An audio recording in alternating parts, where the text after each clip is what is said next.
Saya ketemu Pramono Edy Wibowo itu pada waktu pangkat kolonel. Pangkat kolonel ya? Kolonel, dan waktu itu dia adalah ajudan presiden. Ajudan presiden.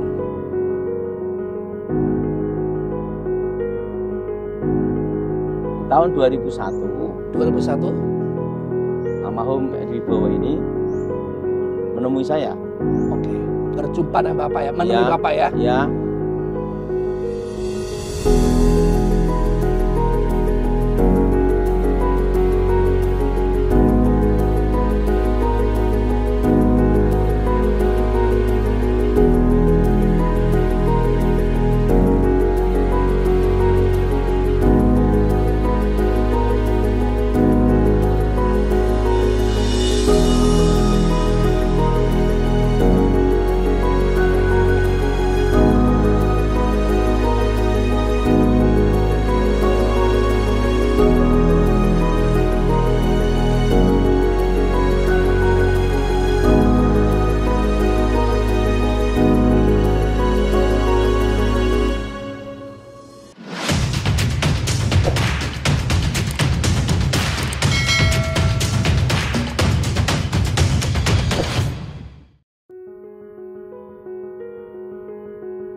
Haleluya, haleluya. Saat ini saya sedang bersama dengan Pastor Dotoni.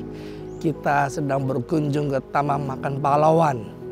Akan banyak cerita yang indah yang akan Badot saksikan nanti bersama-sama dengan saya. Saksikan terus.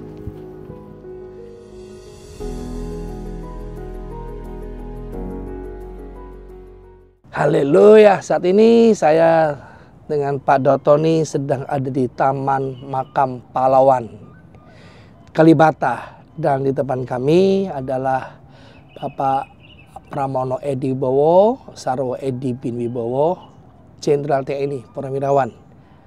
Juga di sebelah kami juga ada Ibu Ani, Ibu Negara kita yang ke-6, dan dengan Pak Dotoni. Ya, siang Pak Daud.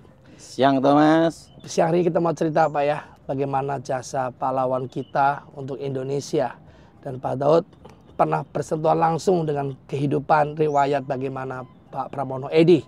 Ya, kita saksikan bagaimana kita cerita siang ini dengan Pak Dotoni. Bagaimana Pak Dotoni akan membagikan cerita indah pengalaman beliau dengan dua sosok pahlawan Indonesia.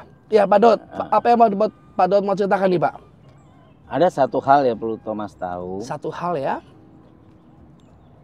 Saya ketemu Pramono Edy Wibowo itu pada waktu pangkat kolonel. Pangkat kolonel ya? Kolonel, dan waktu itu dia adalah ajudan presiden. Ajudan presiden.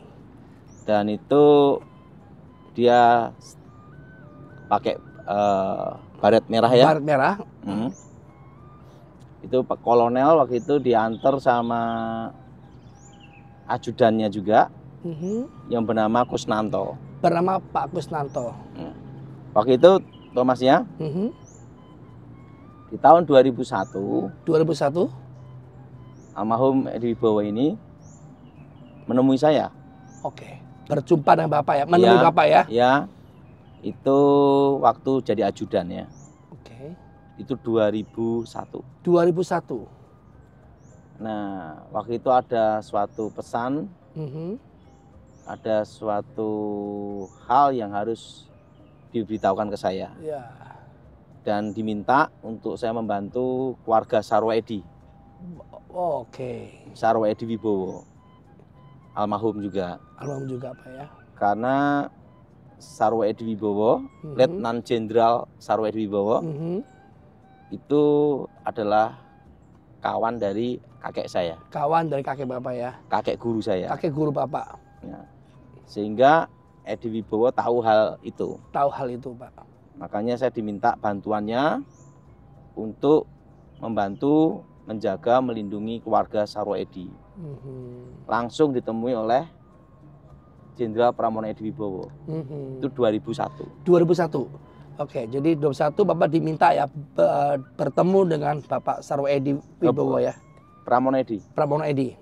Pramono Edi Wibowo. Kalau Sarwo Edi kan ayahnya. Ayahnya. Jadi saya ketemu sama Pramono Edi Wibowo itu tahun 2001. Tahun 2001. Nah, di situ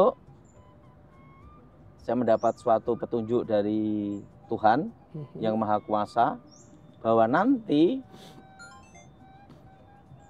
Susilo Bambang Yudhoyono, kakak ipar dari Pramono Edi, akan menjadi presiden di tahun 2004. 2004. Waktu itu Kolonel Pramono Edi Wibowo berkata, itu tidak mungkin, Mas.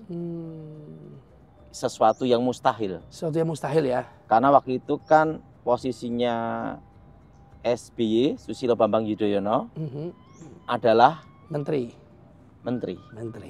Bagaimana bisa menghadapi incumbent? Yes. Presiden. Nah, tetapi saya beritahu bahwa Yang Maha Kuasa sudah menakdirkan Susilo Bambang Yudhoyono menjadi presiden di 2004. Nah, waktu itu Pramono Edi Wibowo berkata, Mas, nanti kalau Mas Bambang SBY jadi presiden, satu-satunya manusia yang paling saya cari adalah kamu, Pak Daud ya, karena Pak Daud sudah menyampaikan pesan Tuhan bahwa Pak SBY akan jadi presiden 2004. Ya. Padahal beliau masih jadi menteri, Pak ya. Wow, luar biasa ya. Dan apa yang terjadi? Di 2004 SBY jadi presiden. Jadi presiden, sesuai dengan pesan Tuhan ya. Dan Pramono Edi Wibowo bicara waktu itu di 2001 bahwa pesan ini akan disampaikan ke kakaknya Mbak Ani, dia manggil itu, ya? Ibu Ani Yudhoyono. Ibu Ani.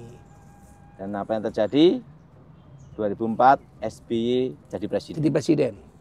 Dan tahun 2004 langsung atas petunjuk perintah dari Ibu Negara, Ibu Ani Yudhoyono, saya diminta untuk menjaga, mengawal presiden, keluarga presiden secara senyap dan rahasia. Dan saya pertama tidak boleh berfoto dengan Ibu Presiden. Oh, jadi pesan yang pertama bahwa Pak Daud tidak boleh berfoto dengan Ibu Ani ya? Ibu Ani. Ya. Karena itu senyap dan rahasia. Nah, jadi kalau yang foto-foto itu malah tidak senyap, tidak rahasia. Orang-orang tahu ya bahwa Pak Daud ini adalah orang terdekatnya beliau, Pak ya? Nah, jadi saya sama beliau itu total sudah hampir 20 tahun. Hampir 20 tahun. Ya. Dan 2004 itulah saya baru menikah. Langsung. Baru menikah kira-kira 2 minggu, 3 minggu. Langsung panggilan negara. Langsung panggilan negara ya. Karena perintah dari Ibu Ani Yudhoyono. Nah, di situ saya ditugaskan sama Ibu Ani Yudhoyono. Yes. Jadi saya selama 10 tahun sama beliau. Sama beliau berdua nih Pak ya. Luar biasa. Jadi Bapak punya pengalaman secara dekat ya. Ada satu pengalaman yang terbaik dan hebat di Pramono Edi Wibowo yang tidak bisa saya lupakan tentang kekuasaan. Misalnya apa Pak? Yang lebih spesifik Pak? Pada waktu tahun 2010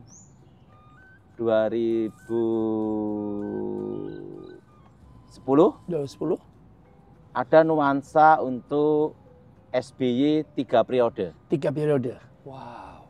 Waktu itu ada nuansa bahwa SBY untuk 3 periode. Dan apa yang terjadi? Saya masih ingat itu di kediaman di Cikias. Waktu itu saya bersama Edi Wibowo di rumahnya. Sebelum menghadap Ibu Ani Yudhoyono. Ya. Waktu itu Pramono Edi Wibowo bicara gini, Mas, ini kan ada nuansa SBY 3 periode. Ada yang wacana Pak ya? Wacana untuk SBY 3 periode. Langsung setelah itu Edi Wibowo bicara gini, saya tidak setuju. Pak Edi-nya nggak setuju ya? Tidak setuju. Kenapa Pak? Apa alasan mereka? Dia Pak? bicara gini, Mas, kalau kita ambisi kekuasaan, haus kekuasaan, mempertahankan kekuasaan. Kalau jatuh nanti sakit sekali. Kalau jatuh nanti sakit sekali. Ya. Dan waktu itu Edi Wibowo bicara kepada saya, ngomong gini, kamu antar saya ke Mbak Ani, Ibu Ani. Ingat, Pak Harto 32 tahun. Ya. Jatuh sakit sekali. Saya tidak setuju kalau melanggar undang-undang, mengubah undang-undang, atau Mahkamah Konstitusi, itu kalau jatuh sakit sekali. Yes. Saya tidak setuju. Jangan merubah undang-undang hanya demi ambisi kekuasaan. Ini pengalaman saya dengan Edi Wibowo. Pak Pramono Edi Wibowo ya. Kalau kita siap naik, kita harus siap turun. Siap naik harus siap turun Pak ya. Jadi Mas Bambang kalau sudah naik harus siap turun juga. Yes. Jangan karena ambisi, haus kekuasaan, mempertahankan kekuasaan, menggunakan semua cara, merubah undang-undang atau melanggar undang-undang. Saya tidak setuju. Yes. Ini Edi Wibowo. Ya. Di mana seseorang yang lurus, tegak, memegang prinsip. Pegang prinsip kuat ya. Dan waktu itu saya bersama Edi Wibowo, waktu itu saya didampingi ajudan namanya Parman. Setelah itu ketemu yang ada di kediaman Ibu Ani, Haji Makmun. Nah, setelah itu saya masuk ke Cikias menghadap Ibu Ani Yudhoyono. Langsung Edi Wibowo menyampaikan di depan Ibu Ani bahwa tidak baik wacananya 3 periode supaya tidak jatuh yang menyakitkan Pak Daud ya. Dan waktu itu saya bersama Edi Wibowo di kediaman Ibu Ani Yudhoyono, dan saya saksi mata, saya melihat, merasakan, dan saya duduk di samping beliau. Terlibat di samping beliau Pak ya. Wow. Kalau jatuh sakit sekali Mbak, bilang gitu. Dia ngomong ke Ibu Ani, kalau Mas Bambang mempertahankan sampai 3 periode, kalau jatuh sakit sekali. Ya. Nah, itu pengalaman saya dengan Edi Wibowo, Pak Edi dan Ibu Ani. Dan ingat, makanya Bapak SBY pensiunnya dia bahagia, smooth, melukis, jalan-jalan, bernyanyi, bikin lagu, dan dia happy. Karena mendengarkan ini. Amanah daripada Bapak Edi Wibowo yang disampaikan ini. Dan Ibu Ani. Wow, haleluya. Dan kalau untuk masalah ini saya saksi mata. Melihat, merasakan, duduk di sampingnya Ibu Ani. Di Cikias. Dan ada ajudan yang namanya Parman. Pak Parman. Dan dari tempat Pak SBY ada Haji Makmun. Ya. Wow. Dan di situ saya saksi mata. Kalau mempertahankan kekuasaan dengan ambisi, haus kekuasaan, kalau jatuh sakit sekali. Yes, haleluya saudara. Haleluya, seperti Saul Pak Daud ya. Saul mempertahankan kuasanya, akhirnya Saul juga jatuh sakit sekali ya. Habis seluruhnya ya. Haleluya. Dan kita harus belajar dari sejarah Pak Pramono Edi Wibowo, bagaimana seseorang itu harus hidup tegak lurus, tidak merubah undang-undang, dengan berbagai macam cara, untuk mempertahankan kekuasaan. Kalau kita siap naik juga siap turun. Itu Edi Wibowo. Pak Edi Wibowo ya. Dan dia adalah komandan saya. Yes. Dia komandan saya langsung. Langsung Pak ya. Bapak dibawa langsung beliau Pak ya. Saya perintah langsung beliau. Beliau langsung kasih Bapak perintah langsung dan Bapak dibawa langsung beliau Pak ya. Dan beliau ada namanya Elang 55. Elang 55. Apa arti Elang 55 itu Pak? Kalau secara bahasa. Elang 55 dia lahir tahun 1955. Oh. Tanggal 5 bulan 5. Wow, bagus ya. Tanggal 5 bulan 5 1955. Wow, saudara, saya baru tahu ini ya. Tanggal lahir 5/5/1955. Wow. Dan kodenya Elang 55. Elang 55. Wah. Komando. Komando. Dan ini adalah atasan saya. Atasan Pak Dotoni ya. Oke. Yes. Nah. Pak, selain itu Pak, apalagi pengalaman yang paling dekat dengan Pak Edi waktu Bapak bertugas bersama dengan beliau Pak, yang paling berkesan Pak? Banyak sih tugas-tugas rahasia yang saya lakukan ya. Ya. Tapi ada suatu pengalaman belajar sama Edi Wibowo ya. Pertama kali saya dilatih beliau, dia pelatih saya. Pelatih. Misalnya Pak, apa aja yang Bapak latih langsung dari beliau Pak? Latihan dari Edi Wibowo yaitu membawa dokumen. Bawa dokumen. Wah, apakah bawa dokumen itu seperti bawa nyawa sendiri Pak? Harganya Pak? Dokumen ini waktu itu saya disuruh bawa, tidak boleh membuka. Tidak boleh buka. Dan waktu itu saya disuruh bawa dari Cikias ke Jawa Barat. Dan harus lewat puncak. Lewat puncak. Muter Pak ya? Iya. Kenapa kok sampai muter begitu Pak? Sesuai perintah. Sesuai perintah. Nah, dan kondisi ban bocor. Aduh, bannya bocor.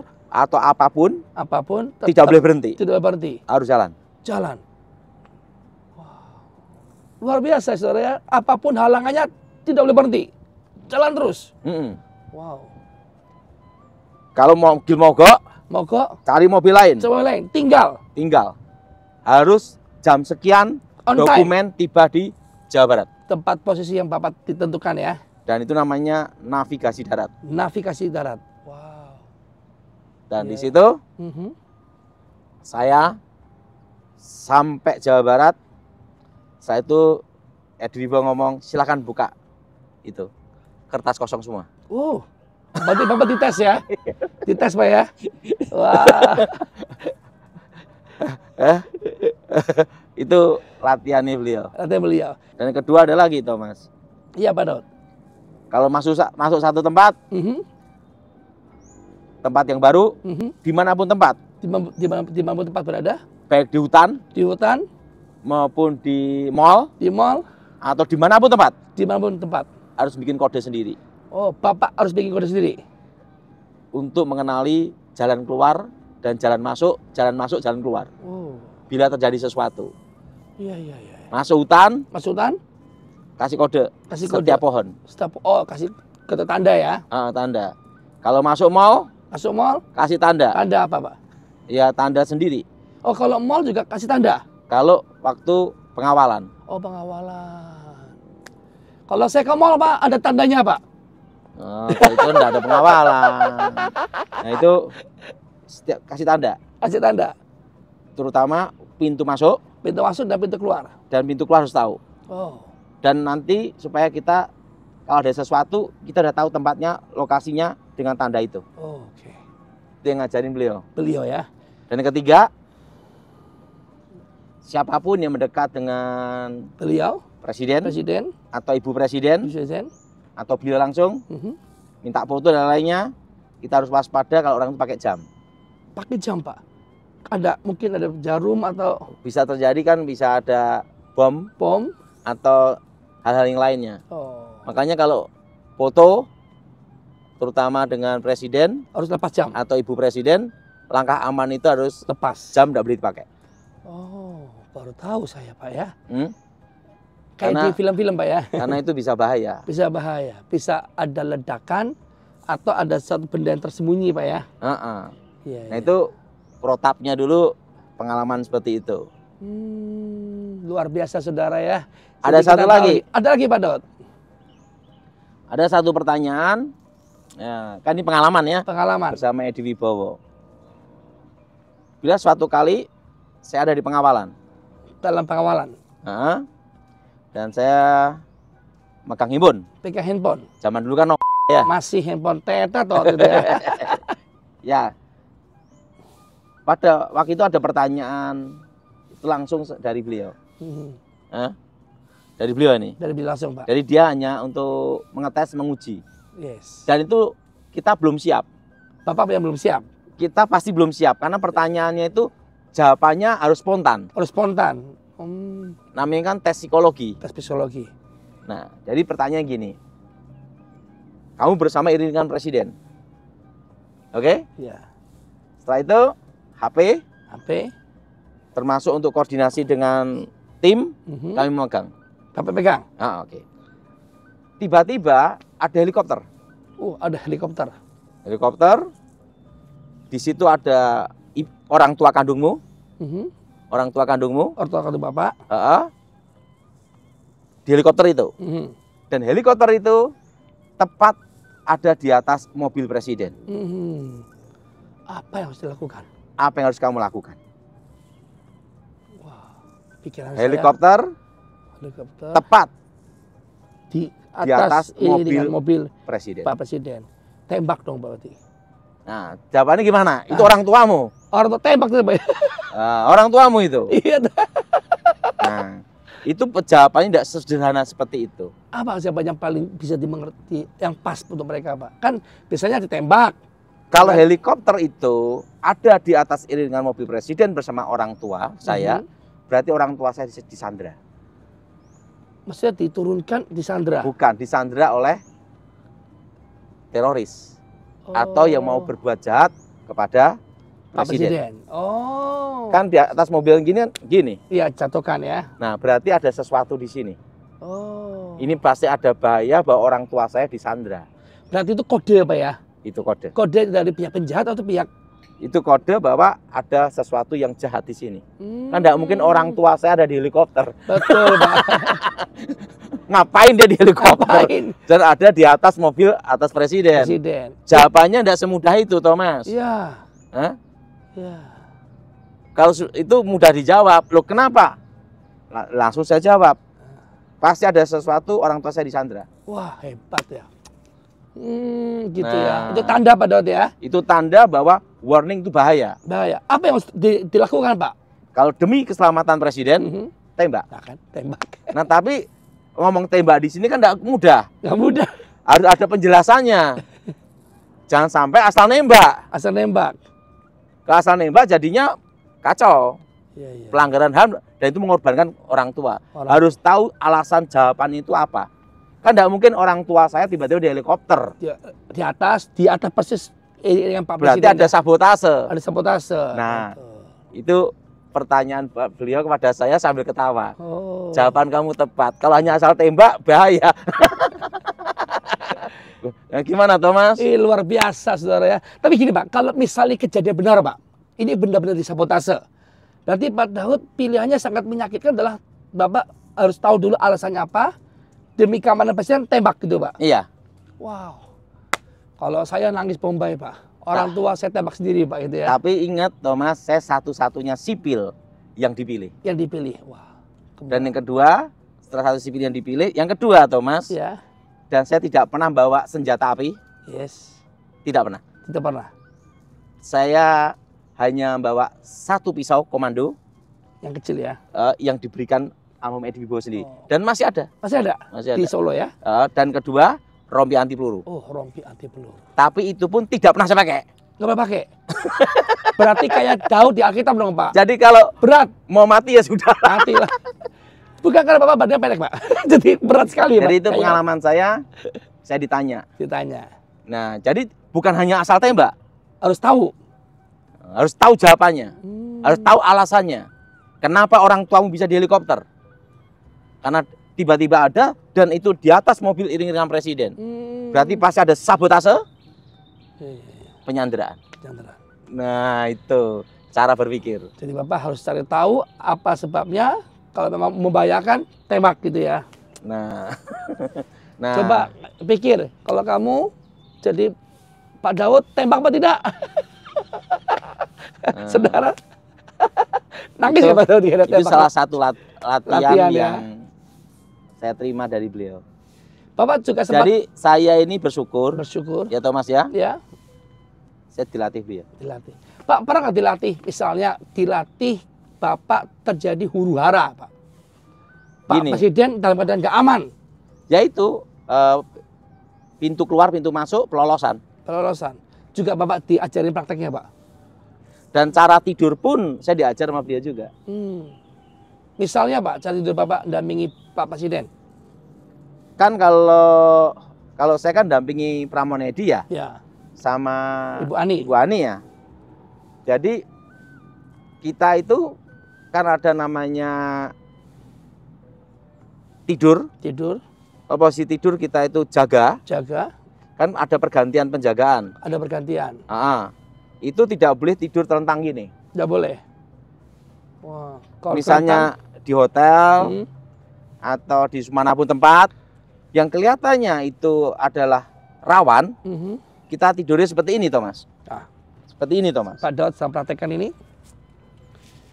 Wah, telinga nempel lantai Pak ya? Iya. Iya. Wow. Jadi Pak Daud bisa masuk angin Pak ya? Kalau semua nempel ke lantai telinga, itu telinga nempel lantai supaya bisa mendeteksi suara musuh ya? Kaki musuh. Apakah itu akurat Pak? Yang ngajarin dia. Hmm. Gimana, Thomas? Luar biasa Pak. Kalau saya sih masuk angin kebung Pak. 10 tahun sama beliau. 10 tahun ya? Ini tentang Pramonedi. Iya. Nah, sekarang kita akan bicara tentang Ibu Negara. Ibu Negara. Bagaimana kesan saya dengan beliau. Beliau. Ya, oke, Thomas. Siap.